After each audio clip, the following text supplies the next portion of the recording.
Welcome सभी को। और स्वागत है आपका नॉलेज प्लस एकेडमी में।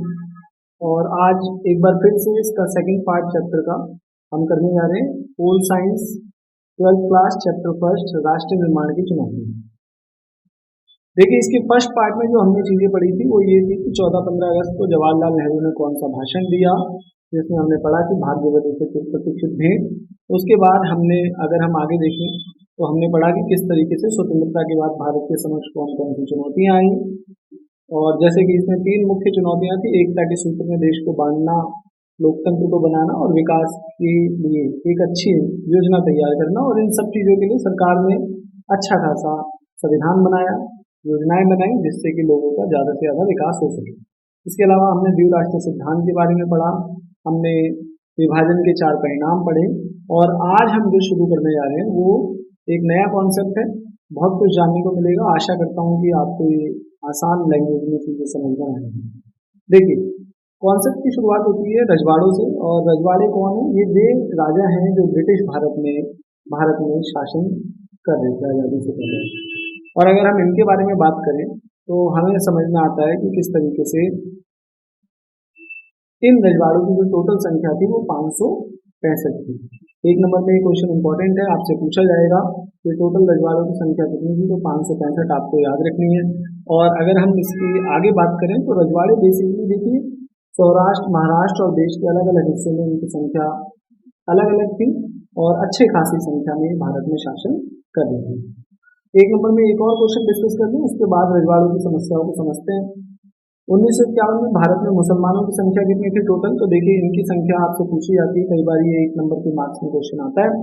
12% मुसलमानों की संख्या अगर हम देखें, और आज के आंकड़ों के हिसाब से देखें तो ये लगभग 14% के आसपास है। अब आ जाते हैं वापिस। देखिए, भारत में रजवाड़ों को ब्रिटिश शासन ने 3 ऑप्शन दिए कि या तो ये भारत में शामिल हो जाए, या ये भारत के अलावा अगर हम बात करें कि पाकिस्तान में शामिल हो जाए, या ये अपना अलग से शासन अपने नियमों के हिसाब से चला सकते हैं। लेकिन अगर हम भारत के लिए बात करें कि भारत के समक्ष जो सबसे बड़ी समस्या थी उस समय के प्रधानमंत्री और उप प्रधानमंत्री सरदार वल्लभ भाई पटेल के सामने, वो ये थी कि कैसे इन रजवाड़ों का भारत में विलय करवाया जाए ताकि देश के और ज़्यादा हिस्से ना हो। इसके लिए देखिए, एक इंस्ट्रूमेंट तैयार किया गया, एक हथियार तैयार किया गया, एक तरीके से हम कह सकते हैं एक विलय पत्र, जिस पर सिग्नेचर करने के बाद भारत के रजवाड़े भारत में शामिल माने जाएंगे। इसका 1 नंबर में ये क्वेश्चन आता है, इंस्ट्रूमेंट ऑफ एक्सेशन इस विलय पत्र का नाम है। ये वो डॉक्यूमेंट था जिस पर एक बार सिग्नेचर करने के बाद भारतीय रजवाड़े भारत में शामिल माने जाएंगे।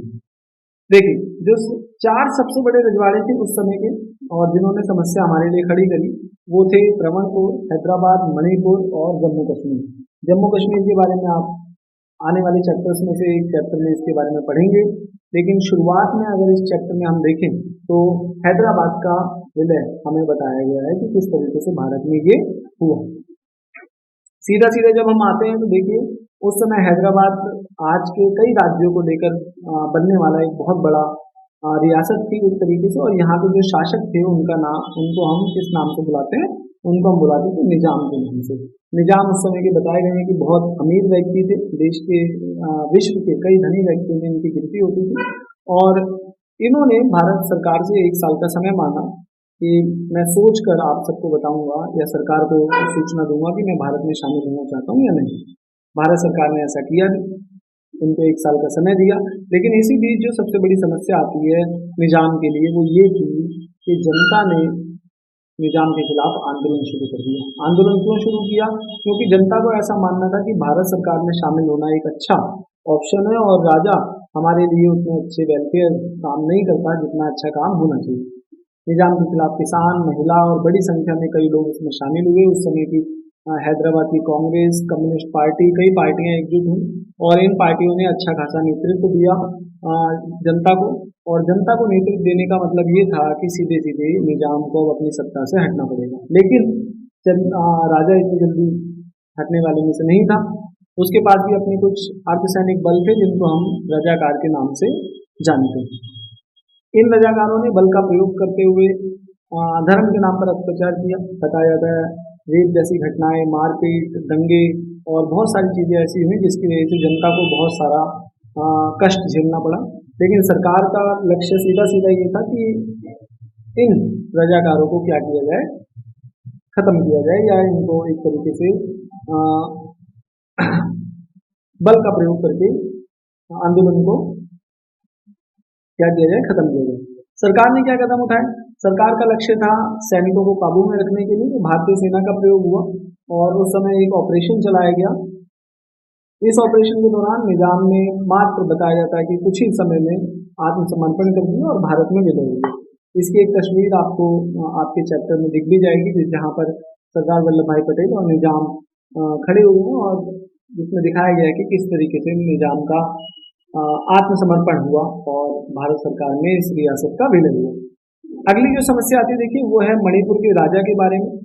मणिपुर के राजा ने भी समस्या खड़ी करी हमारे लिए और भारतीय रियासत में मिलने के लिए इनका मानना था कि यहाँ केस थोड़ा सा उल्टा है, क्योंकि मणिपुर के जो लोग थे वो राजा को बहुत ज़्यादा पसंद करते थे और वो नहीं चाहते थे कि भारत में विलय मणिपुर का हो। लेकिन राजा ने भारत सरकार के सामने एक अपना पक्ष रखा कि मणिपुर की जनता से आप मत अधिकार करवाइए, आप एक तरीके से चुनाव करवाइए और चुनाव के दौरान हम ये समझने की कोशिश करेंगे कि भारत के मणिपुर की जनता किस तरफ जाना चाहती है। तो देखिए, एक नंबर में क्वेश्चन आता है, 1948 के जून में मणिपुर की रियासत में पहली बार सार्वभौमिक व्यस्त मताधिकार के आधार पर चुनाव हुए। बेसिकली अगर कहा जाए तो पहली बार भारत में 1951 में पूरे भारत में चुनाव हुए थे, लेकिन मणिपुर की रियासत में पहला चुनाव था। और 1948 के जून में जब ये चुनाव का रिजल्ट आया तो इस रिजल्ट में सीधा सीधा ये था कि जनता जो है वो किसकी तरफ जाना चाहती थी, राजा की तरफ।